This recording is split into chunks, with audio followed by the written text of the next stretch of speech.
and thank you for inviting me to say a few words.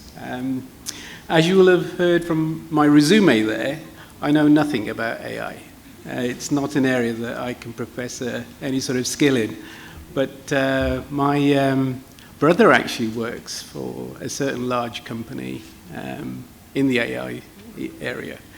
And I hear lots of stories from him about what is AI and how it's going to revolutionize the world and so forth. I still don't understand what he's talking about, but I'm sure one day I will.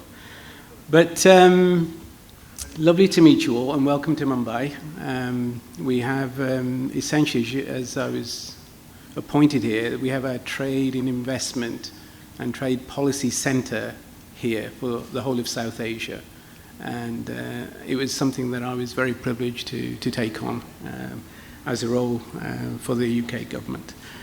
Now, in the specifics of AI, you will have heard and you'll have read many things about our Prime Minister's vision for artificial intelligence. He's a real fan and very, very committed to making AI and the UK being a centerpiece for AI across the economy. And certainly when he was here, he was in the US in June, I think it was this year, he announced plans for a global investment summit specifically on artificial intelligence, which will be held later this year in the UK somewhere. Really, that's all about bringing partners such as yourselves together to sit around a table to decide on what is this revolution all about. Because one of the things that has come to the forefront is AI is a revolution in its truest sense, probably the biggest one since the Industrial Revolution. And some could argue it's even bigger than that. Certainly it's something which, brings with it its challenges too. So AI can be a force for good. It can actually be a force for other things, unless there's some degree of understanding of what it can be used for, and what it should be used for, and what it shouldn't be used for. So the whole regulatory frameworks that might need to accompany this sort of industrial sector is absolutely one of the things that I'm sure the UK will like to be in the middle of to ensure that it's done in the right way. And as you'll know, we had our Prime Minister here for the G20 only a few weeks ago. And I was privileged to be at the G20 in all its different strands, and it was a fascinating achievement by the government of India. They certainly put the country on the map, and they should be very proud of how that really went. But he said something during that. It's bringing AI to the top of the agenda. The G20 was a key thing that India managed to achieve. And I'll quote, he says, "An opportunity for human progress that could surpass the Industrial Revolution in both speed and breadth." And I agree with him. I think this is actually, from what I hear and see, a once-in-a-lifetime opportunity. It was said earlier, I totally agree. And so it's on to us to make sure we do it in the right way. I don't know how much you know about the UK's presence in AI. I'm not going to bore you with millions of stats, but let me give you some headlines.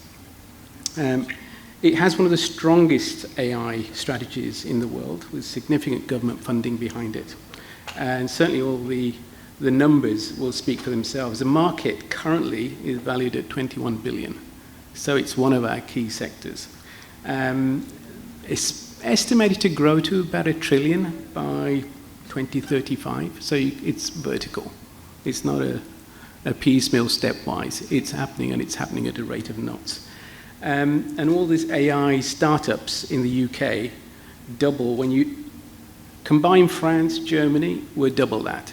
So it is, in terms of the European space, the leader. In fact, it's actually the third largest AI market after the US and China. So the three top places for AI, US, China, and ourselves. And basically, there was a beautiful plan that's been put together, the National AI Strategy and Action Plan. It actually puts out what is the 1.3 billion pounds worth of support that we're going to give this sector. And effectively, that would mean creating the Office for Artificial... Well, there's an Office for Artificial Intelligence already, and they've published a sector study in 2022. Now, There's over 3,000 companies in the UK in the field of AI already, and we expect that to keep going in the right direction. They generate over £10 billion worth of sales, and they employ over 50,000 people. Is that giving you an idea? It's a big part of our economy, and it's going to only grow in the right direction. And so we're very excited by it, and I'm pretty sure you're all excited by it. That's why you're here. And effectively, I think one of the biggest things that I think is important is to make sure the economies of places like India and the UK can actually create a very symbiotic relationship in various technological centres. And I think AI is one of those. If you look at what's happening here, it's absolutely phenomenal. And I'm actually surprised just how much is going on here compared to over there. So I think the two can work very, very well together. And if you look at the sort of areas of expertise here in terms of fintech, I'm sure that the two can work hand in hand. So really, Ashok, it's over to you and the guys to make this work as a forum for exchanging ideas and to make sure that you come out with concrete ideas of how to progress this idea. This is a very, very opportune moment, and you're right at the start of it all.